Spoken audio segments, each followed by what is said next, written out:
Good morning. I welcome you all to the Ministry of Foreign Affairs. In the past 2 weeks, the past 2 weeks were marked by very hectic diplomatic engagements, including the Prime Minister visits to China and the Deputy Prime Minister visits to Pakistan and the visit of the EU High Representative on Foreign Affairs to Pakistan. Um, and this was despite the fact that we had Eid holidays in the previous week. So first of all, let me just give you a brief roundout of the Prime Minister visit to China, which you covered extensively. This was at the invitation of the government of the People's Republic of China. Our Prime Minister, His Excellency Mohammad Shahbaz Sharif, undertook an official visit from 23 to 26 May. During the visit, the Prime Minister held meetings with the President of China, Xi Jinping, and the Prime Minister Li Qiang. The Prime Minister chaired a Pakistan-China B2B investment conference on IT and telecom, battery energy storage, and agriculture. And this was in Hangzhou in the Zhejiang province.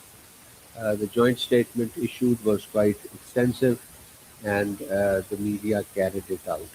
Uh, Parallel to this, immediately after this visit, the Deputy Prime Minister, Foreign Minister Senator Mohammad Asad Dar, accompanied the Prime Minister to China, but on conclusion of the visit, he flew straight from Beijing to New York, and the visit took place between 26 to 28 May 2026.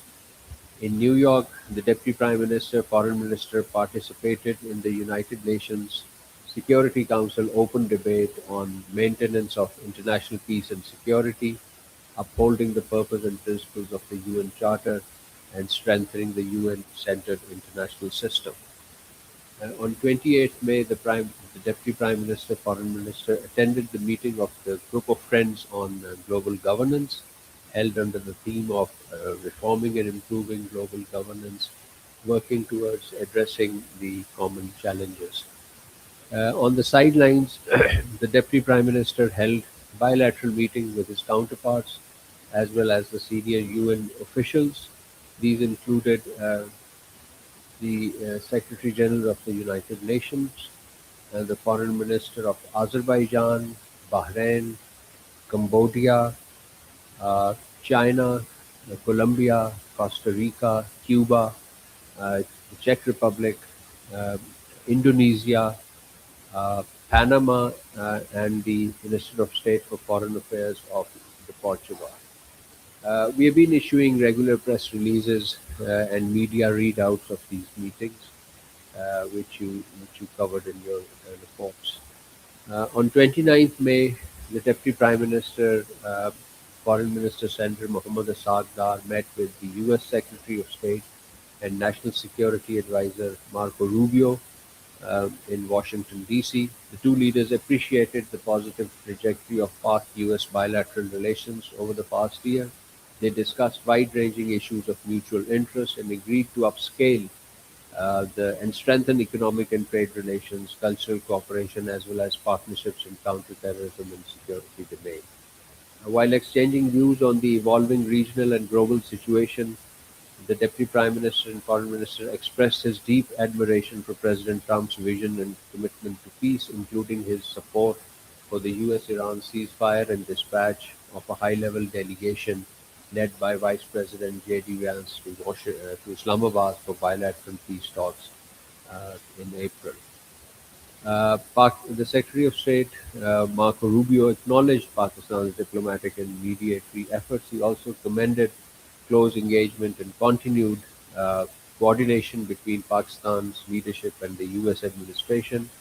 The DPM expressed confidence that Pakistan's continued sincere efforts for peace and stability in the region and beyond, with the support of friendly countries, will yield positive results. Uh, Ladies and gentlemen, Pakistan's advocacy for peace and diplomacy to settle the crisis and standoff in the Middle East and the Gulf region continued.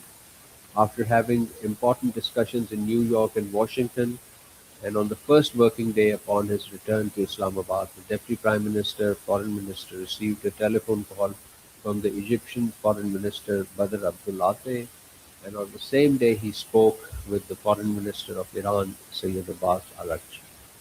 The next day he spoke with Kuwait's Foreign Minister, Sheikh Jarrah Jabir Al Ahmed Al Sabah, and issues pertaining to evolving regional and international developments and the standoff in the Middle East and the Gulf was discussed. Ladies and gentlemen, let me also point out that in the similar vein, as part of our efforts for peace and stability, the Prime Minister received a telephone call from the Iranian President, Dr. Masoud Pezeshkian. This was on the 4th of January, on the 4th of June. And earlier on the 27th May, the Prime Minister held a telephone call with the Crown Prince of Kuwait, Sheikh Khalid Al Sabah. And earlier he had spoken with the Prime Minister of Malaysia, His Excellency Dr. Anwar Ibrahim. So this was part of our efforts for regional peace, security, overall regional development, and there was certainly some bilateral content into these telephone conversations that were held by the Prime Minister. Another important development, ladies and gentlemen, this week was the visit of the European Union's High Representative for Peace, for Foreign Affairs and Security Policy, and the Vice President of the European Commission, Ms. Kaya Kalas, to Pakistan on the 1st of June. During the visit, the JPM Foreign Minister and the European High Representative co-chaired the eighth session of the Pak-EU Strategic Dialogue. The dialogue is the highest level platform for structured discussions between the two sides. Um, During the visit, the EU High Representative also called on the senior leadership, including the President, the Prime Minister, and the Chief of Army Staff and the Chief of Defence Forces. The visit underscored the sustained momentum of high-level political exchange between Pakistan and the EU and reflected a shared commitment to further strengthen Pakistan-EU partnership. A Pakistan-EU joint statement was also issued, which you covered extensively.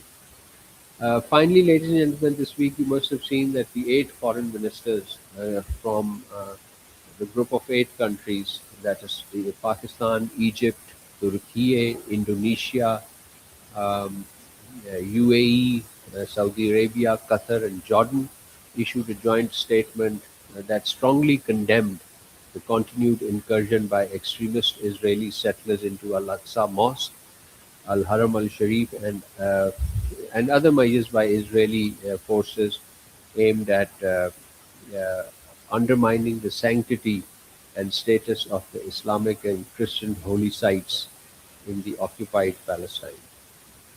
The group of foreign ministers further denounced Israel's ongoing measures aimed at altering the historical, legal, and demographic character of occupied East Jerusalem. They reaffirmed their rejection of any attempt to change the status quo while recognizing the special role of the Hashemite custodianship and Jordan's authority over administration of Al-Aqsa Mosque, Al-Haram al-Sharif.